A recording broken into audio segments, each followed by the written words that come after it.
Start. Good evening. আমি PT sir Best Defence Academy একধারে director এবং একধারে পিটি ট্রেনার। সে সঙ্গে আজকে আর্মি যে সিলেবাস রয়েছে, যে অনেকে আমাকে স্যার জিজ্ঞেস করেছে, স্যার আমার তো মাধ্যমিকের নাম্বার নেই, তো যাদের নাম্বার নেই এবং যাদের নাম্বার রয়েছে কী কী ক্রাইটেরিয়া রয়েছে আমি আজকে ডিসকাস করব। ঠিক আছে, মেনলি আর্মি অগ্নিবীর যে ক্রাইটেরিয়া রয়েছে সেটা রয়েছে যে মাধ্যমিকে অল ওভার 45% নাম্বার দরকার এবং কি প্রত্যেকটা সাবজেক্টে 33% নাম্বার থাকতে হবে।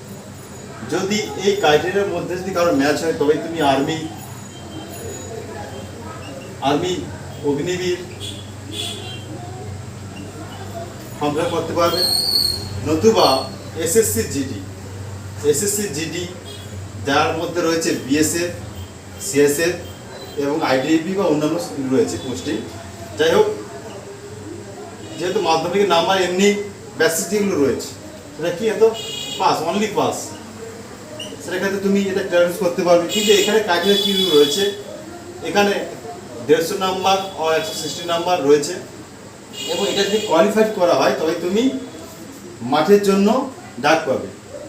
আর অগ্নিবীরে অনলি 1600 মিটার রান রয়েছে, সে সাথে কি চিনাপ রয়েছে অনলি 10, অনলি 7 মারলে পাস হবে। যাই হোক, কিন্তু আর্মি এসএসসি যেটা সিলেবাস রয়েছে কি 5 কিমি রান, যার টাইম রয়েছে 24 মিনিট টাইম রয়েছে। তাই যেসব স্টুডেন্টরা আমাকে প্রশ্ন জিজ্ঞেস করছিল, স্যার যে আমরা কীভাবে এসএসসি মাঠ পাস করতে পারবো 24 মিনিটে, যে লং টাইম, যেখানে 5 মিনিট ডিস্টেন্স রয়েছে, তাই এখানে কিন্তু অনেক ক্রাইটেরিয়া রয়েছে যে 24 মিনিটে স্যার যদি মাঠ হয় 24 টাইমে, তাহলে আমি কীভাবে ক্লিয়ারেন্স করতে পারবো। এখানে মেনলি 24 মিনিটটা বড় কথা নয়, এখানে ফিজিক্যাল ফিটনেসটা সব থেকে বড় কথা, যে আমি কীভাবে রান করবো, কতটা ক্যাপাবিলিটি, কতটা টাইম দেবো। আর যিনারা মাঠ পাস করতে পারবে বা করতে ইচ্ছুক অতি অবশ্যই আমাকে ফোন করো বা মাঠ প্র্যাকটিসের জন্য অতি আসো। ঠিক আছে, আমি 100% গ্যারান্টি দিয়ে বলছি, মাঠ পাস আজ পর্যন্ত কেউ ফেল করেনি আমার স্টুডেন্টরা। যেখানে এসএসসি জিডিতে সিআইএসএফ স্টুডেন্ট 5 কিলোমিটার রান 18 মিনিটে পাস করেছি, কভারেজ করেছি। ওকে, ধন্যবাদ।